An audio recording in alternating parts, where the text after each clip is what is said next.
So I was asked to speak what's on my heart. And I had two things. And one of them I was scared of.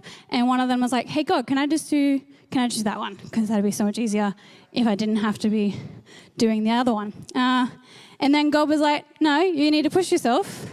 You need to do both. So I'm doing both, which is fun because they go hand in hand, which works really nicely. It's not a double-length message, it just happened to work.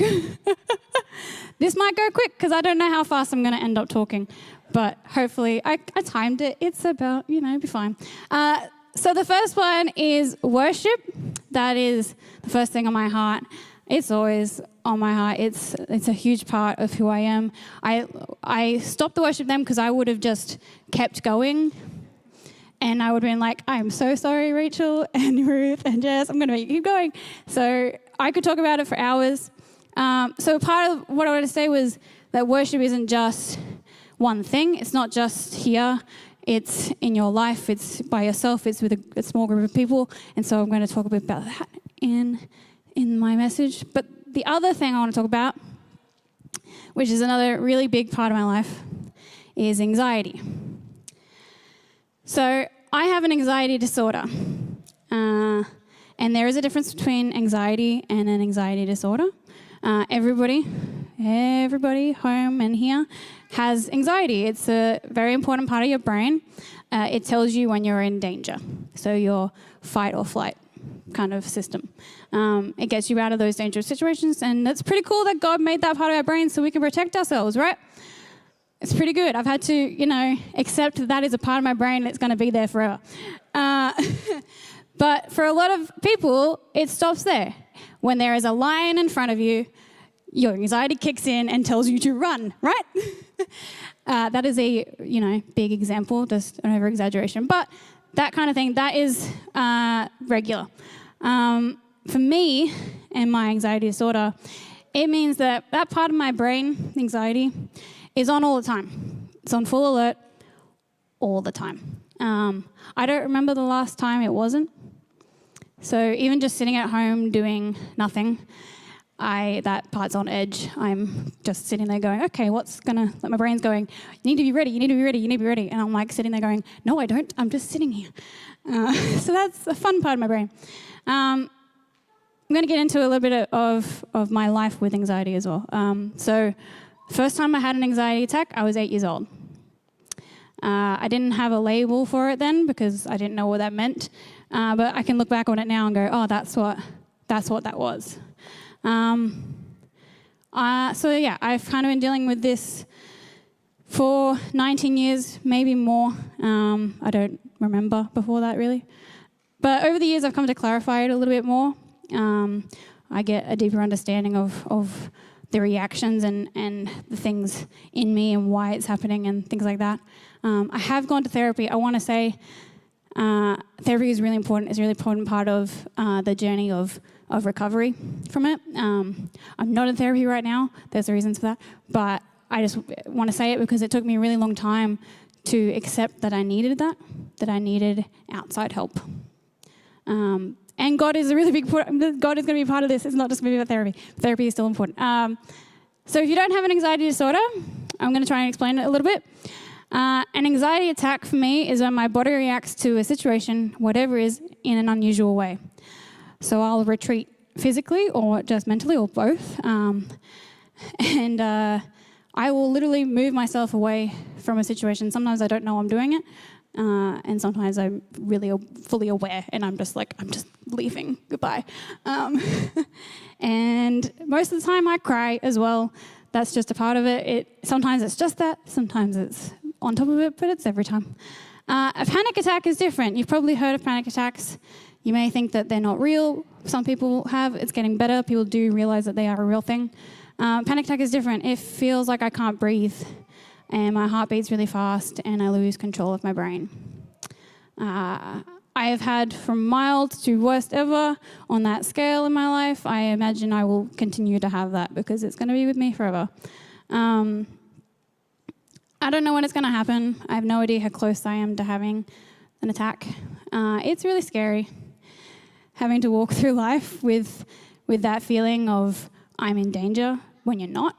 And most people don't know it because it's really hidden, because it's part of your brain. You don't know that someone's going through that.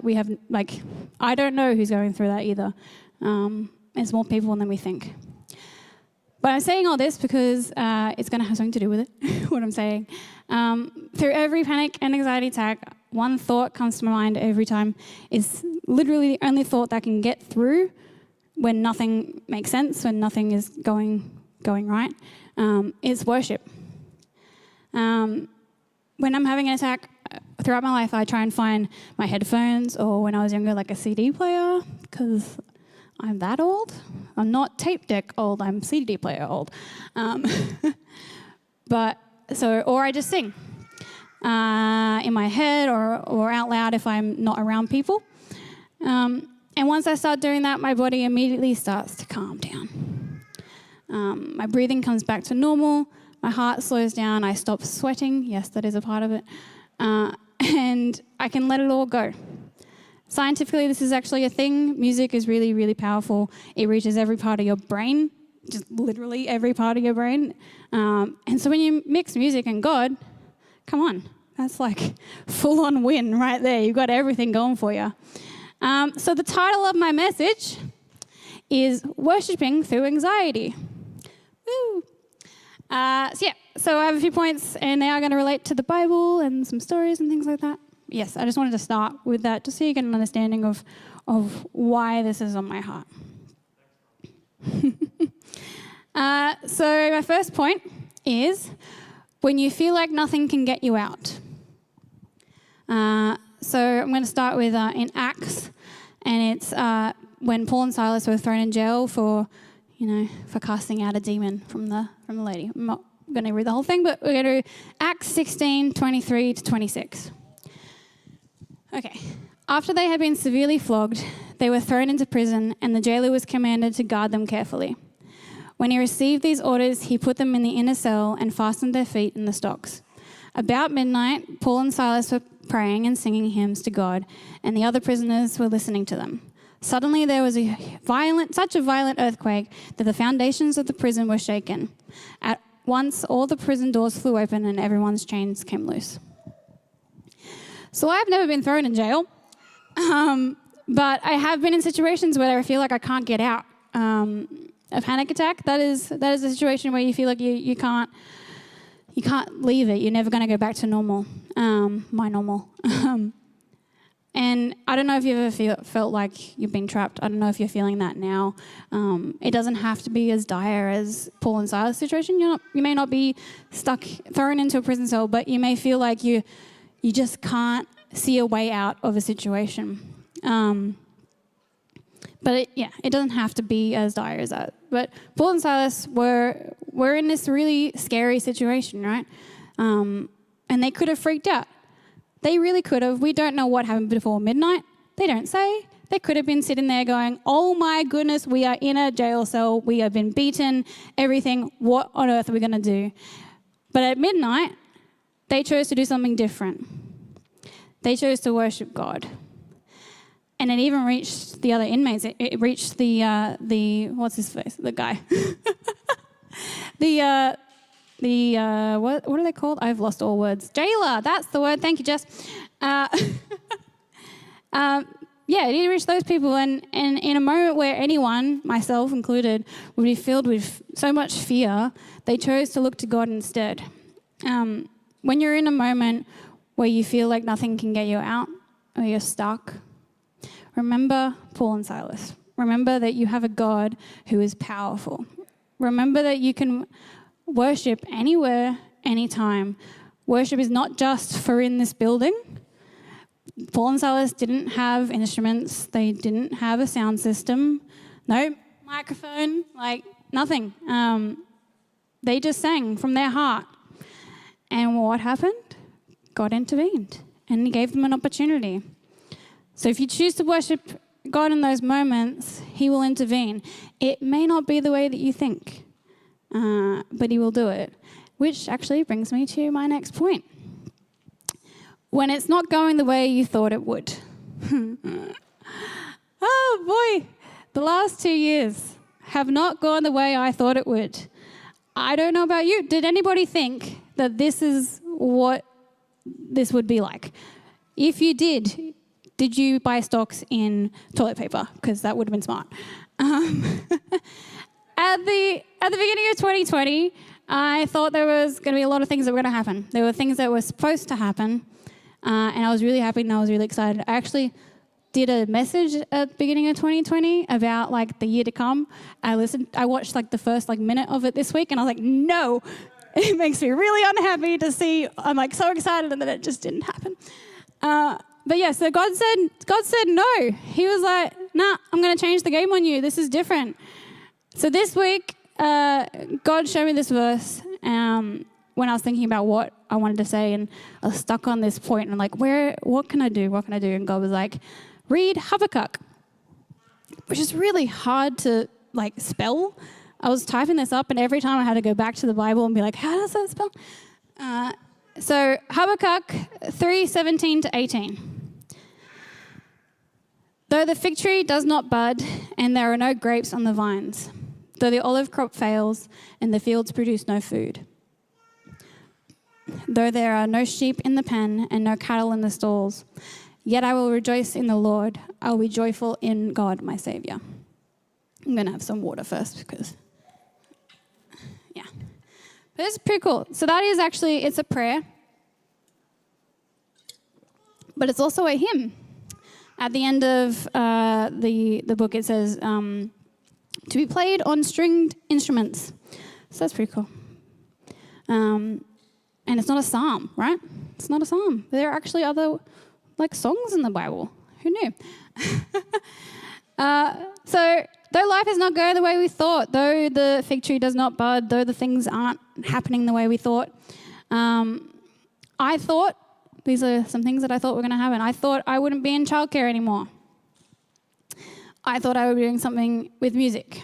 I thought I would be doing comedy improv. I thought I would be doing these things long before 2020, and I still thought about them a lot during this last period of time. But I want to emphasize I've said I a lot. So we have these plans for our life, the way we thought it should go. And sometimes we think God is giving us this moment, this thing. I thought he was. There was some things that were happening, and I thought, God, thank you for giving me this opportunity. But he is giving that opportunity, but for a reason we don't understand, for not the reason that you think. He has his own plan. He has his own timing. And you've heard it before, God's plan for us is 100 times better than the plan that we have. And I repeat that to myself constantly because you don't know. And you're like, okay, I'll let go of that plan. God, it's your plan. And then you think about it again. You're like, okay, I got to let go of that plan. God, your plan. I dwell on that. I don't know if about you. You might dwell on the plans that you had. We're human. We're not perfect. We're going to. So I thought that all those things were going to happen for me, that I would be acting and composing, and it's taken me a really, really long time. It's taken me to about this year to really remind myself when I'm having those thoughts, when I'm frustrated and I'm angry about what didn't happen. And that leads to my anxiety. That leads to that. But I'm reminded to worship God in that moment, to rejoice in the Lord, as it says. He has given me so many things during these years. I've learned how to edit videos, which is actually really fun, and I never would have done it otherwise. I helped write the kids skit in 2020, and I wrote last year's kids skit, which is also really fun. I created a character, Katie. What? No, not a character, sorry. She's a real person. Yep, 100%. I became the worship team leader, which is crazy and super fun. My friendships with people have grown, and I don't know if they would have had I done the things that I was planning to do. And if I dwell on those plans that I had, I miss the amazing things that he's done for me, and I'm going to miss the things that he's doing for me and will happen. If we try and stick to our own plan, we miss this plan, this amazing plan that's over here. And the things that he's doing in our life that we don't understand right now, or that we don't understand that happened before, we're like, why did that happen? It didn't happen the way I thought it was going to happen. There's a reason for that on God's path, right? There's the things that didn't happen, they didn't happen for a reason, because you need to do a different thing. And maybe those things will come back, but in a different way that you weren't expecting. And we just need to trust that plan, right?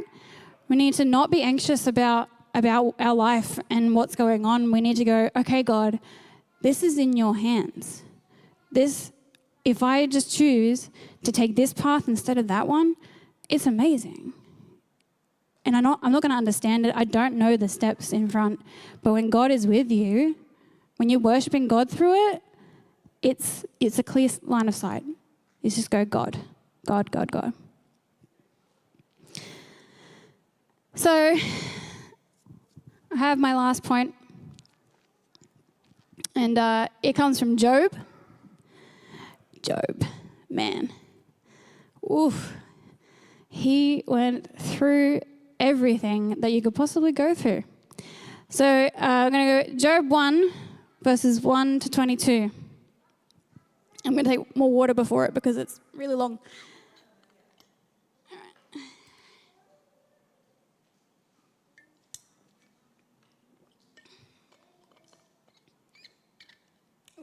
Okay, here we go. In the land of Uz, there lived a man whose name was Job. This man was blameless and upright. He feared God and shunned evil.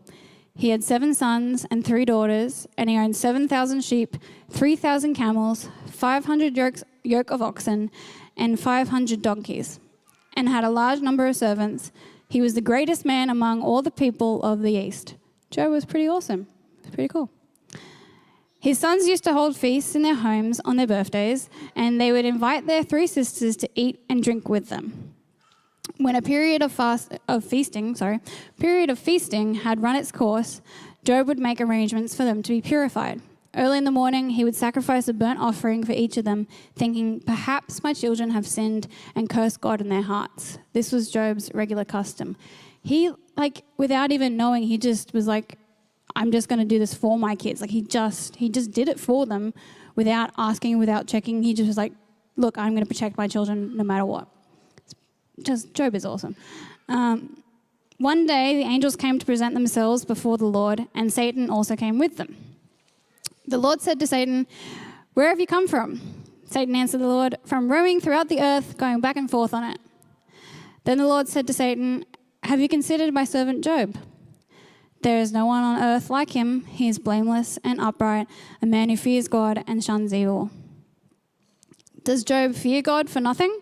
Satan replied. Have you not put a hedge around him and his household and everything he has? You have blessed the work of his hands so that his flocks and herds are spread throughout the land. But now stretch out your hand and strike everything he has, and he will surely curse you to your face. The Lord said to Satan, very well then, everything he has is in your power, but on the man himself do not lay a finger. Then Satan went out from the presence of the Lord. One day when Job's sons and daughters were feasting and drinking wine at the oldest brother's house, a messenger came to Job and said, the oxen were plowing and the donkeys were grazing nearby, and the Sabines, attacked and made off with them. They put the servants to the sword, and I'm the only one who has escaped to tell you. While he was still speaking, another messenger came and said, the fire of God fell from the heavens and burned up the sheep and the servants, and I'm the only one who has escaped to tell you. While he was still speaking, another messenger came and said, the Chaldeans formed 3 raiding parties and swept down on your camels and made off with them. They put their servants to the sword, and I'm the only one who has escaped to tell you. While he was still speaking, yet another messenger came and said, your sons and daughters were feasting and drinking wine at the oldest brother's house, when suddenly a mighty wind swept in from the desert and struck the 4 corners of the house. It collapsed on them and they are dead, and I am the only one who has escaped to tell you. At this, Job got up and tore his robe and shaved his head. Then he fell to the ground in worship and said, naked I came from my mother's womb, and naked I will depart. The Lord gave and the Lord has taken away. May the name of the Lord be praised. in all this, Job did not sin by charging God with wrongdoing. Whoa. Like, Job went through it, right? Like, that's just the beginning. That's Job 1. Like, what else could you possibly do to somebody? Satan will find a way. So my last point is when everything piles on top of you, right? So, like the servants coming, another thing. There have been many times in my life when one thing happens and the next, and I'm just going, how could there possibly be another thing? And then there's another one. And it feels like it's never ending. Sometimes when that's happened, I've been broken by it. I've had mental breakdowns. I'm sure everybody has had some kind of version of that where they feel weighted by all these things and they can't keep going. It's like a brick wall is in front of you. And every new thing is another brick piling on top of the next one. And we try to keep moving, but when you do that, you're just moving that brick wall with you. You've got this, pretend this is a brick wall. And instead of just walking, you're doing this. You're pushing this thing with you through your whole life. And you can't see the end because there's that brick wall. You can't possibly see the end of it because there's a thing right in front of you, just right there. And if I try to use my own strength, that's not going to fall. It's not going anywhere. It's going to continue with me for the rest of my life. But if I choose to worship instead,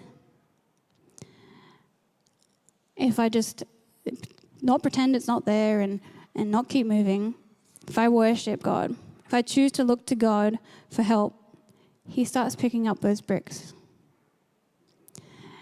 And instead of moving that brick wall with me, I start to take that wall apart. And God is not going to do this on His own. He's not just going to start picking up those pieces of brick. You need to do something first. You need to start. And the start is worshiping God. It's praising Him and not blaming Him for the things. Like Job did. He didn't blame God. He knew he just needed to rejoice in the Lord. He knew that the Lord will give and the Lord will take away. We need to have faith like Job, like full trust in God that He will start taking those bricks away.